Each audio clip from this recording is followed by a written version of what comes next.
Hello, everybody. Louise Edington, Cosmic Owl Astrology, back to you with the week ahead forecast of the energies for the week beginning November the 10th, Sunday, November the 10th, through till November the 17th.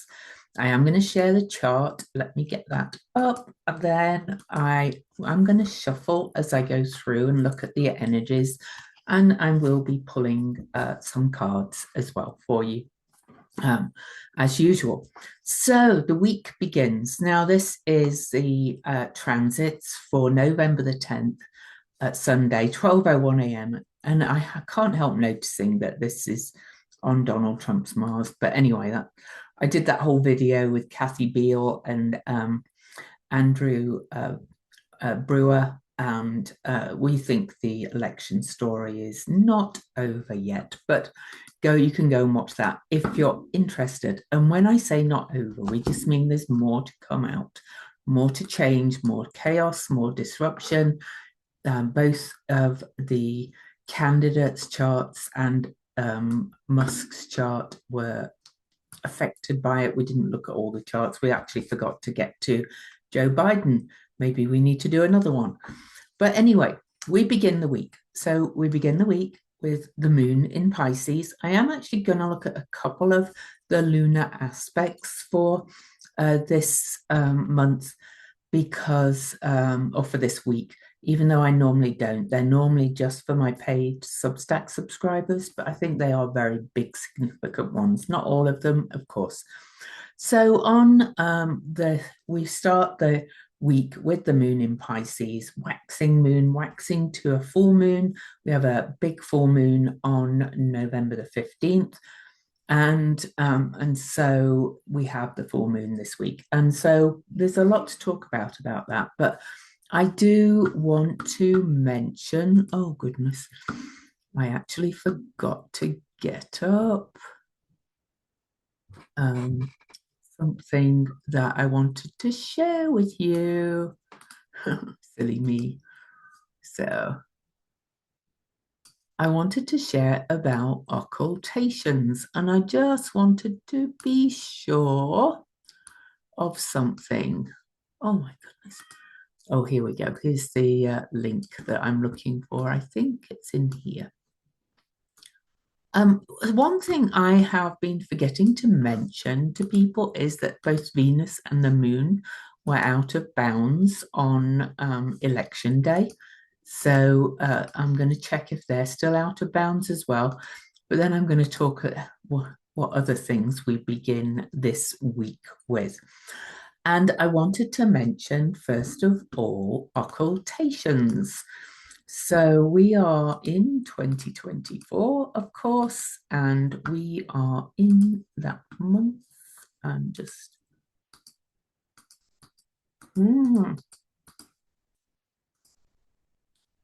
Mercury's already in its shadow zone, and it's really affecting all of my chart in many ways. But here we are, the lunar occultations I did want to talk about.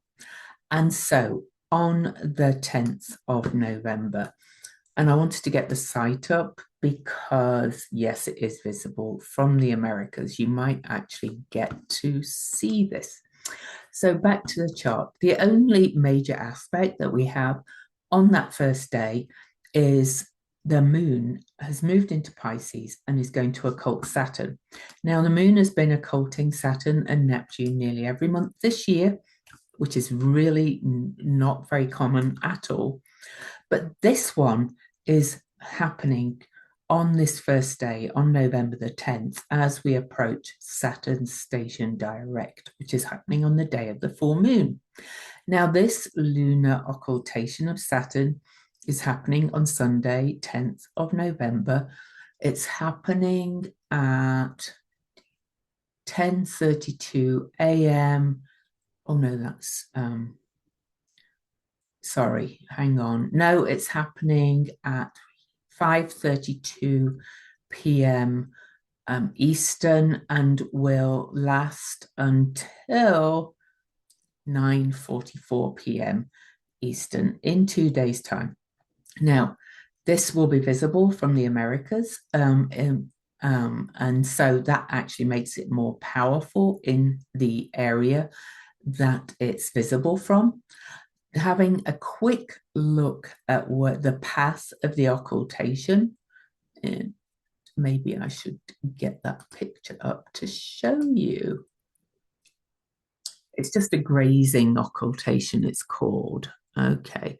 So, and I will explain what this means in a minute, but it's kind of going up the east coast of, or down rather, down the east coast of the USA. So it's going to be partly visible from the USA. So it's going to go over the very northern part of South America and through the kind of border area of those crossings between North America and South America. You know what I mean?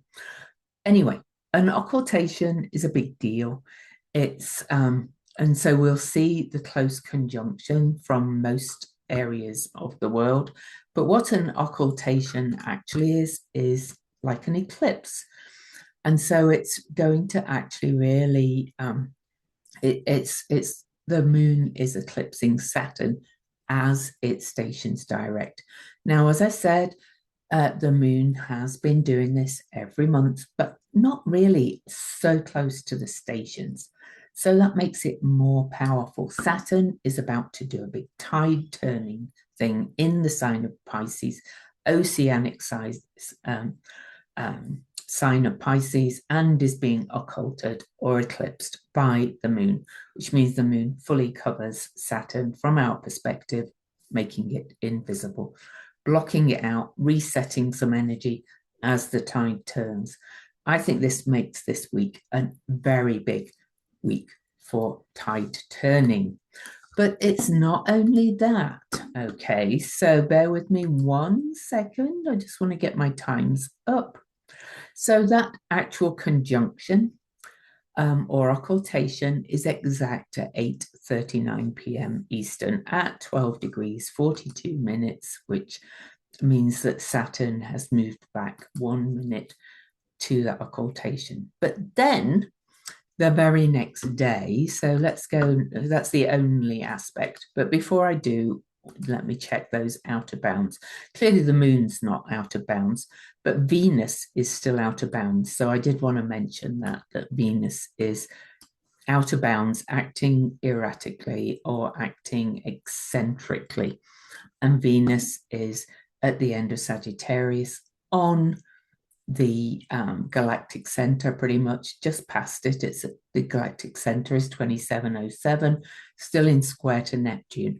Something's being dissolved, but that square to Neptune and talking of occultations is really relevant because on the November the 11th, Veterans Day, we also have an occultation of Pisces, of Neptune in Pisces again, as it's being squared by Venus. All right, so, you know, this is dissolving things, eclipsing things, occulting things. Now, you know, the occultation of Neptune is not quite as powerful because,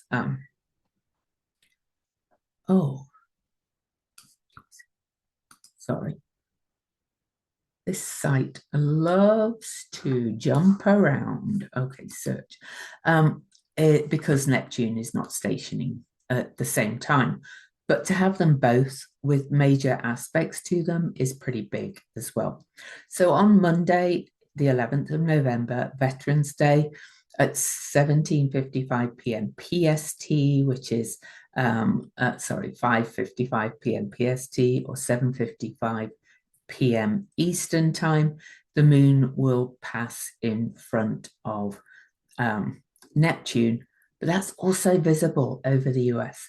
And all this is happening right after the election. And if you go and watch, if you want to, go and watch the video that I did with Kathy and Andy Brewer, Kathy Beale and Andy Brewer, this is also making it more powerful for the US.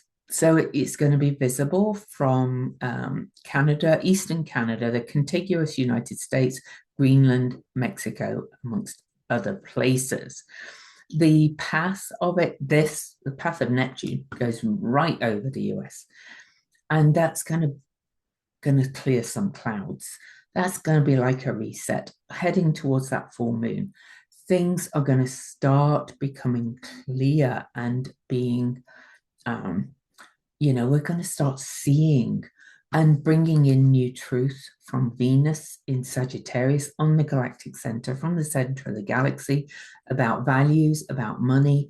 We're going to start seeing that, things we might have made a big mistake here collectively, or we might start feeling into the collective, seeing the pain and grief of the collective, because most people do not want what's coming. I can promise you. I know the election went in his favor, but the majority of the country do not want this. But it's also revealing kind of the fears, but also the delusion, and gaslighting is very Piscean. So anyway, that's the conjunctions. And not to, forget, as I mentioned, that Venus is out of bounds, acting eccentrically. We could start to see wild swings in the markets, wild changes start to happen, changing perspectives, all those things. All right, so let me get my PDF back. So we have quite a wild start to the week. But then as well, Venus right after that, Venus at 1:25 p.m. moves into the sign of the structures of our society and the rules, and Venus goes into Capricorn. So she's going to get a lot more serious. She's going to start going, right, what do we do? All that kind of energy. So let's move on to the 11th day. Oh, we weren't on, there's the 11th. Sorry, you can see the moon has done the Saturn one. You can see that Venus is almost moving into Capricorn, still in square to Neptune, then the moon moves on and occults Neptune. So in a way, we start the week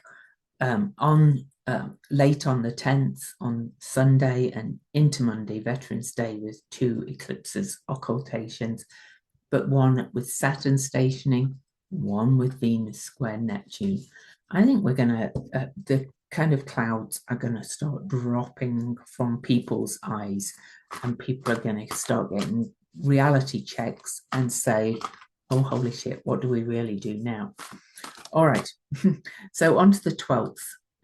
Very early in the day, 1:13 a.m. I am going to mention it because the moon makes a last sextile from the sign of Pisces to Pluto, because Pluto is now just 1 week from leaving Capricorn for good, and has been really showing us this power struggle for power and control. Capricorn, the moon in Pisces sextiles it. I think, again, more is going to be revealed. Okay, so that's the 12th. Then at 1:25 a.m., the moon leaves Pisces and moves into Aries, where it'll be for a couple of days. And then the major aspect on November the 12th is Mercury, 12 degrees of Sagittarius, very close to the middle of the upcoming Mercury retrograde. I've done a video on that. We also looked at it on the video with Kathy and Andy. But look at this, Mercury squares Saturn. So Saturn is stationing direct on the 15th. So 3 days after this, he's at the station degree. Mercury is slowing down, but still is fast, but heading towards the retrograde degree, where it will station retrograde at 22 degrees Sag, where Pallas Athena is on that day. This is news. This is truth.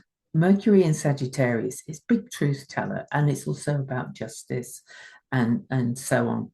squaring off to stationing Saturn. There's going to be some big changes, you know. On the there's so much to look at. We couldn't mention everything on the video I did with Kathy and Andy, but you know, all of this is heading towards kind of like reality checks, getting very sober. What do we do now? You know, I just recently posted, long before I recorded this video, don't mourn, organize. It's like women are kind of coming together in Capricorn with determination, saying, no, we're not having this. Saturn is the guide for Capricorn. There's just so much happening, but Mercury square stationing Saturn is likely to bring some big reveals and changing perspectives, all right? And so that exact square is at 8:21 a.m. on the 12th. That's the only major aspect for the day. On Wednesday, the 13th, I am going to try and get these aspects written. Now I'm feeling a little bit caught up after crazy eclipses and VAs and travel to see my daughter for her birthday. But on Wednesday, the 13th, the moon is still in Aries, will be in Aries all day. But the sun, the Scorpio sun, at 22 degrees, will be by then, will actually make a sextile to Ceres. Now that's happening 9:43 p.m. We'll be at 22 degrees, Scorpio and Capricorn. And 22 degrees Capricorn, Ceres is the great mother, mamala, if you like, nurturing, nourishing. This is, you know, basically power and manipulation games in Scorpio, and also like deep soul work. But 22 Capricorn is the very degree that Saturn, Pluto, Mercury, the Sun, and Ceres all met on January the 12th, 2020, as we headed into the 2020 elections. And was it 2020? Yeah. But you know, that's thought to have started the pandemic when, guess who was it 2020? Hang on. But while I talk, but 22 degrees is that, I just want to get the exact date, is that exact degree thought to have started the pandemic. You know, that's when we had country lockdowns and so on. So it's something we are revisiting. Ceres was last at that 22 degrees during that discussion, during that conjunction. So yeah, it was January the 12th, 2020, at the start of the pandemic, or as it was emerging. I remember that time so well because, you know, Donald Trump announced kind of lockdowns and shutting the country down, and then, you know, closing borders and things at that time. But that was Saturn, Pluto, Sun, Mercury, and Ceres there. Now Ceres has been all the way around. 4 years later, comes back, like more than 4 years later, almost 5, and says, have we learned nothing yet? Have we learned nothing yet? All right, so take that as you will. I know I'm biased, but this is what the astrology tells me. I'm like, Ceres is about do the structures, nourish and nurture us. And, you know, this is going to be a look back. And of course, this will apply at all levels. You know, I'm hearing from Trump supporters, from a friend, and she says, I want, you know, big pharma out and healthy food and things. I don't know how anybody thinks RFK is going to do that, but there is definitely problems with the food supply in the US. The food here is terrible. Coming from Europe, it's far better there. The ingredients, there's less gluten in the flour in Europe, there's high gluten, the farming, the industry. There is a lot wrong here. And, you know, so Ceres is kind of showing us that again, but it's also about our institutions. And the sun in Scorpio digs deep and shows us what's not working. Okay. And then on to November 14th, my dad's birthday, it would have been if he was still alive. The moon will leave Aries and move into Taurus at 1:59 a.m. for a couple of days. And we'll be heading towards the full moon very bigly then. And the moon, before it moves into Taurus, will square off to Pluto. Pluto is at this point 5 days from leaving the sign of Capricorn in our lifetimes. So while the moon is almost full, the full moon shines a big old light on Pluto, on the shadow, on the corruption, on what needs to die and what needs to be rebirthed, deconstructing, reconstructing. It's a big week, y'all. And then on to the 15th. And of course, that is the day of the full moon. So the actual full moon on the 15th, and I have done a whole video on that. The full moon itself is at 4:28 p.m. Eastern, but at 9:20 a.m. Eastern, Saturn stations direct at this 12 degrees 41 minutes mark, right? Big tide turner. Full moon happens to be exactly on Donald Trump midheaven.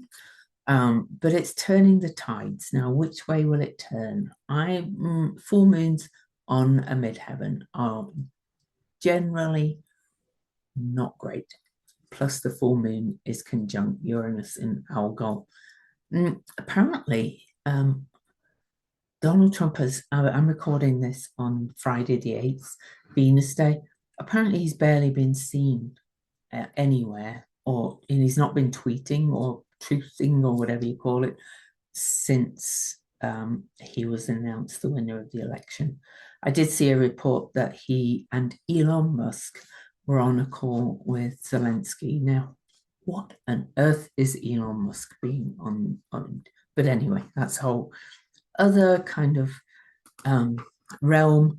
And no, I'm not going to I'm not going to keep quiet about these things. I've decided this. I'm an astrologer, but I'm also very much kind of I investigate things and I report things. I've got this Gemini moon. So, but anyway, take it or leave it. November the 16th. Venus, is she still out of bounds? Let me have a look. Oh, yeah, she's way out of bounds now. So Venus in Capricorn, very close to Pholus, taking the lid off things. Venus on November the 16th squares the nodes, always a big turning point, okay? To like, what's my part in this and how are we going to bring people together? But it's saying, this is another turning point. And Venus is acting differently and out of character. She is to do with relationships, money, values, and social etiquette, and so on. Lots of things.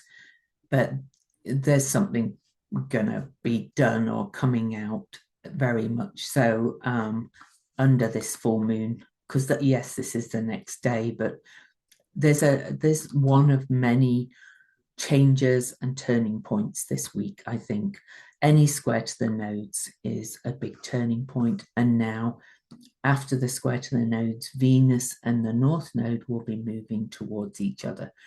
They actually meet when the North Node's moved back into Pisces, and they meet where Neptune is now. So something is being revealed and something is being let go of. So have faith, keep the faith. All right, so later on that day, 9:44 p.m., the sun is over here and opposing Uranus. And so that means that we're about the middle of that retrograde when the sun's opposing Uranus. But that's shock. That's shock about these power plays. That's another big turning point. Something being revealed from the depths of Scorpio about power, probably. a shock to our values because Taurus is Venus ruled. All this, yeah, there's a lot coming out. And then on at 10:52 p.m. on the 16th, we're still under the full moon energy, by the way, right? So late that night, the moon will, on the 16th, square Saturn? No.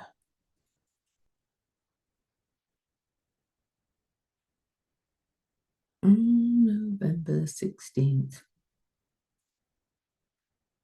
That's not right. Oh, it's by the time, oh, sorry, the moon will have moved into Gemini. The moon moves into Gemini for a couple of days. It actually moves into Gemini. I kind of missed saying that at 2:08 a.m. on the 16th. So the moon's in Gemini, comes up to 12 degrees Gemini and squares Saturn. And Saturn is still at its station point. Remember, it was squared by Mercury, the ruler of Gemini. News is some things are going to be brought to light, and that's going to shift perspectives and open minds and go, holy wow, I could not see that before, kind of thing. On to the 17th. 17th, the moon is in Gemini all day, and there are no major aspects. I'm not going to go through all the aspects that I'm not going to talk about. I do that on my Substack for my paid subs. Okay, so we're on Sunday already. So on Sunday, there's no major aspects. As usual, I always kind of like to go just into the week ahead. I'll revisit it next week when I do next week's report. But on the 18th, the moon starts the day in Gemini, moves into the sign of Cancer at 3:49 a.m.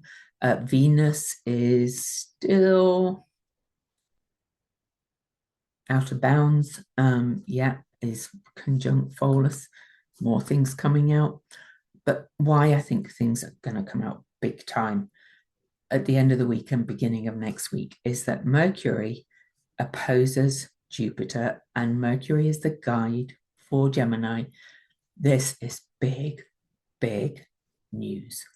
Okay, on big conversations and big shifts in perspective. Okay, huge. And I'll leave it at that. I think that is actually happening at 3:55 a.m. on Monday. Exactly.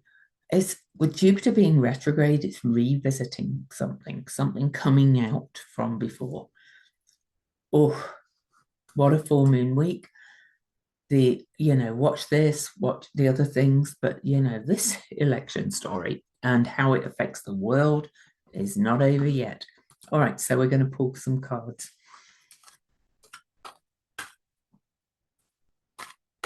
So, start of the week.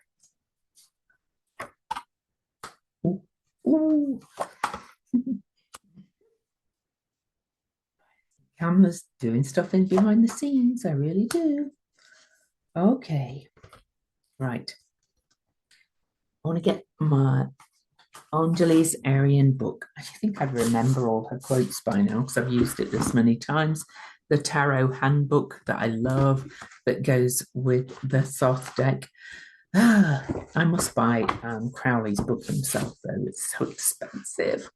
Princess of Swords, because it is my favorite deck. And I don't know if any of you know Frederick Woodruff. He's an astrologer. He's on Substack. He uses the Thoth deck exclusively, and he was actually kind of mentored by a real expert on the Thoth deck. I've kind of learned a lot myself with this. So I'm trying to find the Swords deck. I'm having a problem. There we go. So and it's actually back here because we got the Princess of Swords. All right. So the Princess of Swords is about practical thinking. That's basically what she says. So this is about the ability to apply ideas in tangible and productive ways. But she is the mood fighter. Look at this. And she's cutting through the moods and the clouds and the fears and saying it's time to, get practical and productive and useful and meaningful. Okay, she's always regenerating her thinking, which is kind of what I've alluded to already with the astrology, and to understand how she can make her ideas be cost effective and nourishing to others beyond herself. This symbol reflects a need to act upon ideas rather than just to talk. So don't mourn, organize. Practical thinking requires that there be no difference between verbal commitment and external action. Wow. Oh gosh, what a week. What a week. The more I look at it. And I do want to read from my own book. So this is inspiration, fairness, planning, curiosity, and mental agility. Okay.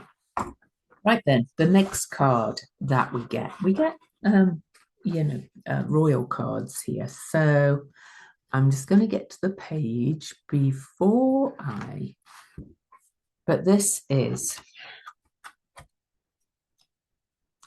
mastery of, it's the book, Angeles Arian's book says mastery of diet and music and nutrition. Now that's also related to needs, of course.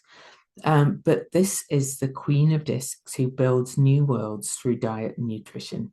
It's regenerating body, but but it's Earth, so it's values and money as well, I'm thinking.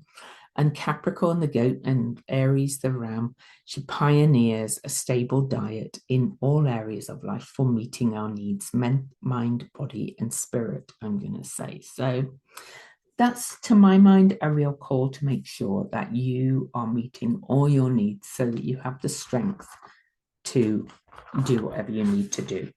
Now then, I'm not going to go to my card for my book for that one. I'm going to show you the end of the week. 2 of Wands. This is balance, integration, dominion. It's called dominion, but it kind of means dominion over kind of your own sense of sovereignty. This is optimum balance of energy, sense of sovereignty, or being very comfortable with your domain, and which is the root word of dominion. The sense of experiencing harmony and balance within your domain. This symbol illustrates the Tibetan Dorje, which are sacred, or dorjes, which are sacred power objects that have been unified. This is essentially a symbol of coming into your own power from deep within in a very balanced way, which is the principle of dominion. Okay. So this is Mars in Aries. Mars, the planet of vitality, energy, and assertion. And Aries is the astrological symbol of exploration and pioneering. So it's ready to move in new directions after you've made sure that you've met your needs and cut through any of that stinking thinking and get very practical about what you can actually do. All right. What a week. Much love to you. See you on the flip side.